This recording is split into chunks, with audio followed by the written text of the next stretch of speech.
ناظرین السلام علیکم۔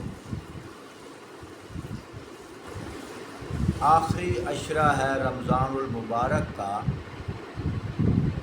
اور عید کا دن بالکل قریب ہے۔ اکثر لوگ پوچھتے ہیں قاری صاحب فطرانے کی کیا حد بنتی ہے؟ واقعتاً اسی طرح کچھ لوگ کہتے ہیں کہ 220 روپے فطرانہ ہے، کچھ لوگ کہتے ہیں 250 ہے، کچھ کہتے ہیں 300 روپے ہے۔ محترم سامعین، ایک چھوٹا سا اصول ہے، میں وہ بتانا چاہتا ہوں، پھر آپ کو سمجھ آئے گی کہ اس کی کتنی قیمت ہے۔ اصول یہ ہے، اللہ پاک قرآن پاک کے اندر ارشاد فرماتے ہیں کہ وَعَلَى الَّذِينَ يُطِيقُونَهُ فِدْيَةٌ طَعَامُ مِسْكِينٍ، فرمایا اگر تم روزہ نہ رکھنا چاہو کسی مجبوری کی وجہ سے تو اس کا فدیہ ہے ایک مسکین کو کھانا کھلانا۔ لیکن آگے اللہ پاک نے ایک اور بات بھی فرمائی ہے، فَمَن تَطَوَّعَ خَيْرًا فَهُوَ خَيْرٌ لَّهُ، فرمایا جو اپنی خوشی سے کچھ زیادہ بھلائی کرے تو یہ اس کے لیے بہتر ہے۔ اب یہ مسئلہ تو ہے روزے کے فدیے کا، لیکن علماء نے فطرانے کا بھی یہی مسئلہ بیان فرمایا ہے کہ جو آدمی روزہ نہ رکھے بیماری کی وجہ سے، وہ روزے کا فدیہ دے۔ روزے کا فدیہ ہے کتنا؟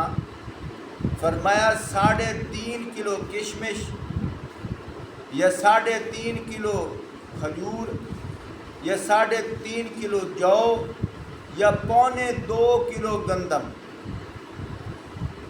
اور اسی طرح رمضان المبارک کے جو روزے رکھے جاتے ہیں عید کے دن یا عید کے دن سے کچھ دن پہلے رمضان کے ایام میں ایک فطرانہ دیا جاتا ہے، اس کی مقدار بھی یہی ہے۔ اس لیے فرمایا 1.25 کلو گندم۔ اب آیا 1.25 کلو گندم جو ہے مختلف علاقوں میں اس کے مختلف ریٹ ہیں، لیکن یاد رکھو آج جو وقت جا رہا ہے 1.25 کلو گندم کا ریٹ ہے تقریباً 200 روپے، لیکن اللہ پاک فرما رہے ہیں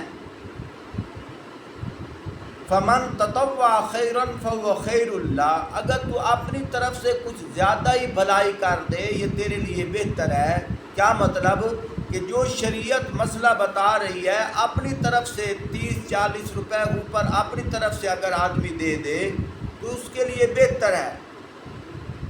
اس لیے فرمایا کہ اس دفعہ فطرانہ جو ہے وہ 300 روپے ہے۔ ایک ساتھی نے مجھ سے پوچھا قاری صاحب ہمارے گھر کے جو افراد ہیں، کسی کے گھر کے افراد 10 ہیں، کسی کے 9 ہیں اور کسی کے 5 ہیں، کسی کے 3 ہیں، اگر 3 افراد ہوں تو یہ تو 900 روپیہ بنتا ہے۔ پوچھنا یہ چاہتے ہیں یہ جو غرباء مساکین کو یہ فطرانہ دیا جاتا ہے کیا ہم ایک ایک کر کے دے دیں یا اکٹھا دے دیں؟ یہ مسئلہ بڑا سمجھنے کا قابل غور ہے۔ کیا مطلب؟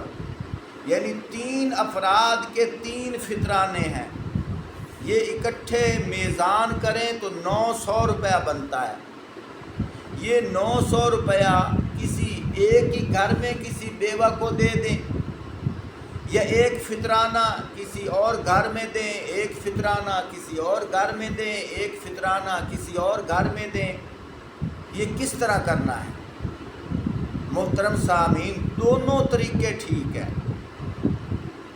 اس کی ایک چھوٹی سی مثال یہ ہے، جب امام صاحب مقتدیوں کو نماز پڑھاتے ہیں، مثال کے طور پر مغرب کی نماز ہے، نماز پڑھائی، ایک مقتدی امام صاحب کے بالکل پیچھے کھڑا ہے، لیکن جب امام صاحب نماز مکمل کرتے ہیں اس کے بعد اب 2 سنتیں اور 2 نفل پڑھنے ہیں، تم دیکھتے ہو کہ مقتدی جگہ تبدیل کر لیتے ہیں۔ کیا خیال ہے کوئی شریعت کا حکم ہے؟ نہیں۔ وجہ یہ ہے اگر مقتدی جس جگہ اس نے فرض نماز پڑھی ہے اسی جگہ سنت نفل پڑھے پھر بھی ہو جائیں گے، اور اگر سنت نفل کسی جگہ کو تبدیل کر کے پڑھیں اس کا اس کو فائدہ ایک اور ہوگا۔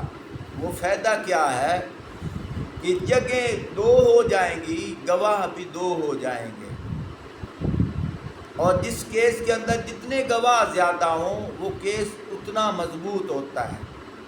یہ بھی اسی طرح ہے، اگر ایک ہی کسی بیوہ کو، کسی یتیم کو سارے گھر کے افراد کا مجموعہ فطرانہ ایک ہی گھر میں دے دیا جائے پھر بھی ٹھیک ہے، اور اگر بیوہ عورتیں زیادہ ہیں، یتیم گھر زیادہ ہیں، تو ایک ایک فرد کا ایک ایک گھر کے اندر دے دیا جائے، یہ بھی طریقہ ٹھیک ہے۔